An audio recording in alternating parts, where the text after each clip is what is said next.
শুভেচ্ছা। ৮ বছর কেন, অনেকগুলো বছর পার হলো নাটকের সঙ্গে থাকা, এটাই কামনা করবো আজকে দাঁড়িয়ে।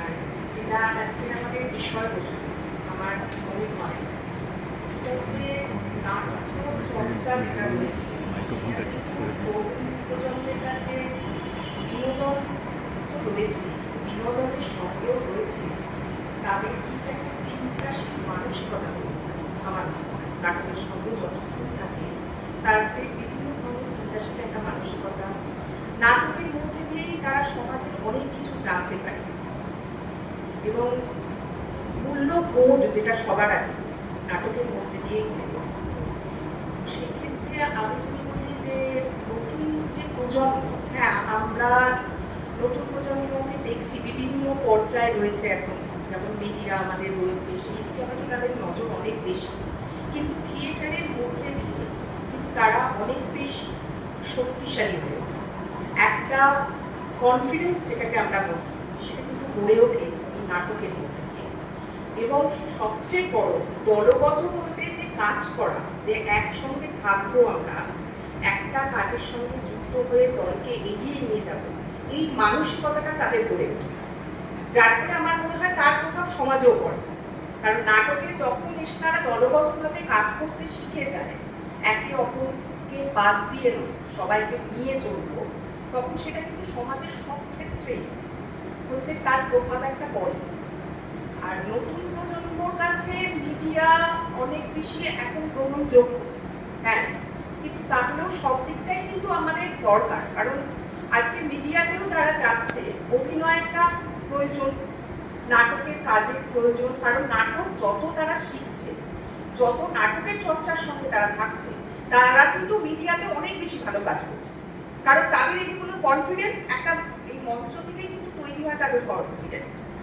আর নতুন প্রজন্ম আমার মনে হয় তারা নাটকে একটু থাকতে চায়, কারণ এখন অনেক নতুন প্রজন্ম, আমি সংকেতা থিয়েটার গ্রুপে আছি, সেখানে কিন্তু আমাদের সিনিয়রদের থেকে নতুন প্রজন্মটাই বেশি, কিন্তু ওদের কাছে একটা চাহিদা তো থাকবে যেখানে ওরা বুঝবে যে পরপর কাজ হচ্ছে, আমরা নাটকে কিছু শিখতে পারছি, নতুন ধরনের কোনো পথে আমরা এগোতে পারছি, আরো কিছু আমরা জানতে পারছি।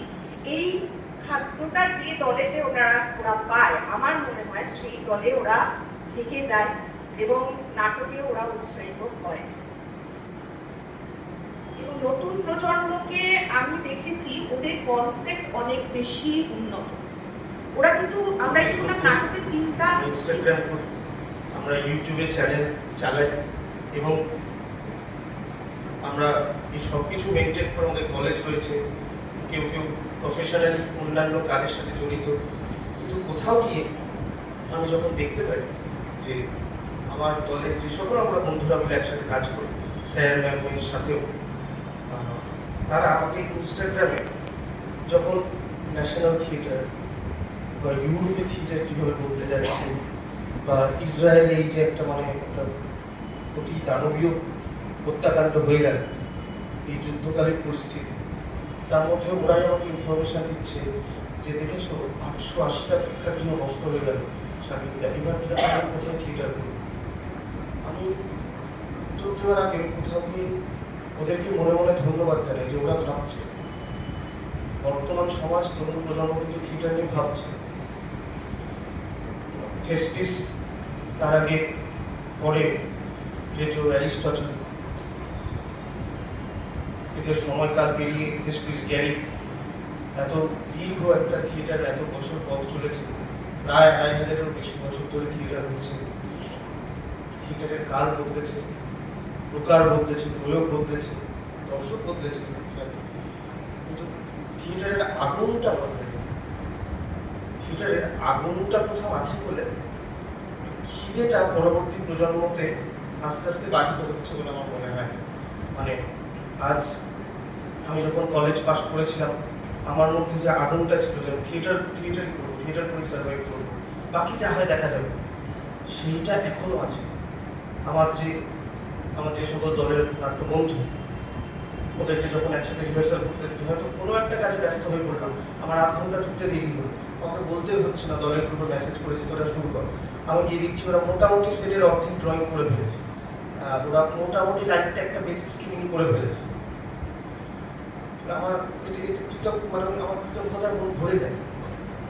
প্রভাব যদি বলা হয়, কোথাও গিয়ে আমার মনে হয় আমরা ঠিকই, মানে রামকৃষ্ণ ঠিকই বলেছিলেন, লোকশিক্ষা হয়েছে, লোকশিক্ষা হয়েছে। আমি অনেক ভারী ভারী কথা বলবো না, মূলত দুটো প্রভাব নিয়ে আমি মূলত কথা বলতে চাই, যেগুলোর জন্য তরুণ প্রজন্ম, মানে আমি বলছি যারা থিয়েটারের সাথে ওতপ্রোতভাবে যুক্ত নয়, মানে যারা থিয়েটার দেখেও, তারা মূলত যে দুটো কারণের জন্য মানুষের থেকে বা বড়দের থেকে বাড়িতে বকা খায়। এক হচ্ছে দেরি করে ঘুরতে, নিজের মধ্যে একটা ডিসিপ্লিন তৈরি করা যায়, সেখান থেকে এই জিনিসগুলো যতদিন থাকবে থিয়েটার কোনোদিনও যাবে না, কারণ এগুলো দিয়েই থিয়েটার মানুষকে তৈরি করে।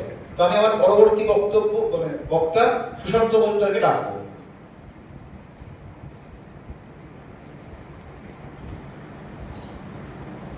মঞ্চে উপস্থিত নন্দিতা, শাগ্নি, ওরা আমার খুব কাছে, হৃদয়ের মানুষ। বউবাজার আত্মজনের আয়োজনে আজকে আলোচনা সভা, শাগ্নি ঠিক বলছি, যেটা সেই আলোচনা সভা নয়। আসলে আমরা বিশ্বাস করি,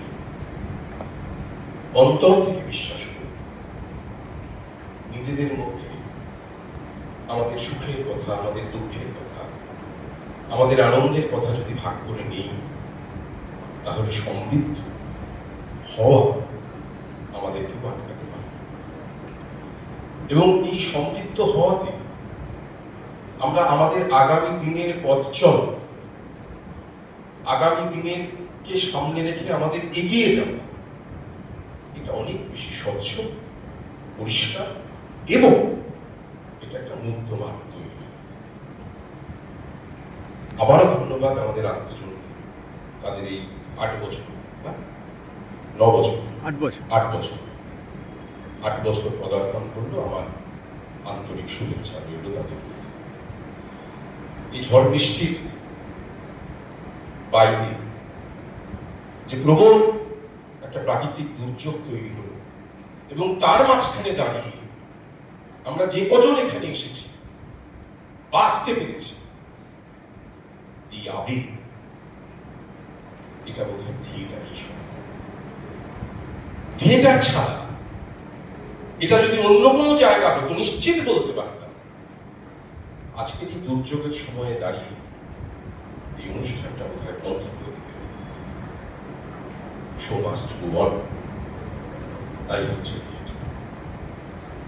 বিষয় তরুণ প্রজন্মের উপর থিয়েটারের প্রভাব জানি।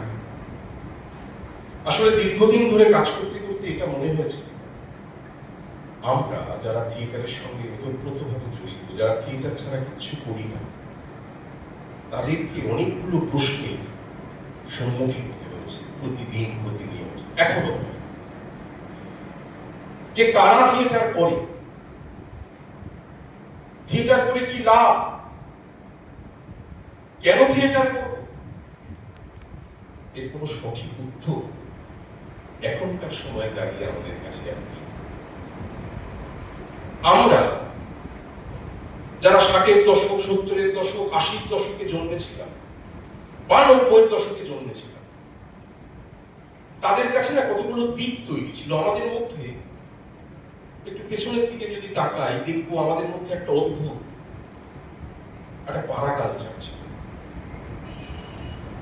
যারা 90-এর দশকে জন্মেছে, যারা 80-র দশকে জন্মেছে, যারা 70-এর দশকে জন্মেছে, তাদের তো বলি যে একটা অদ্ভুত ভাবে আমাদের ভেতরে একটা পাড়া কালচার ছিল।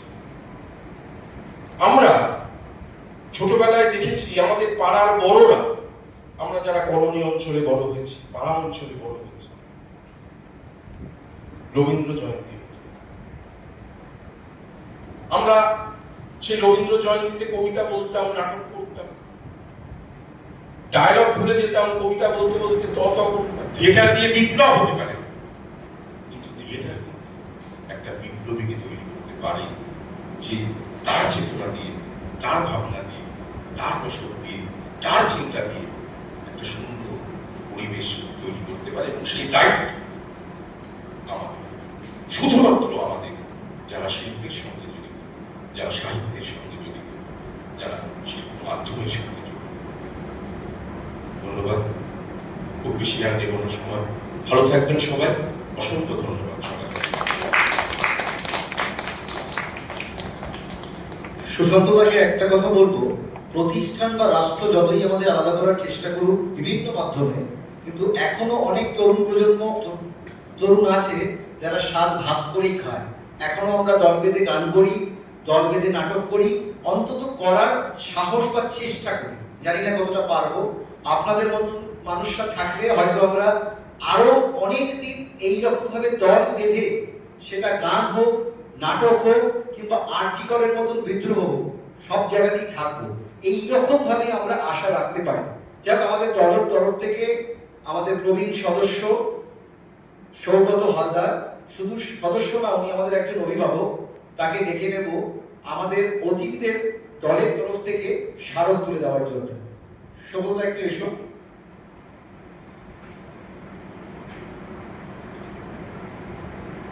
প্রথমে সুশান্ত দাকে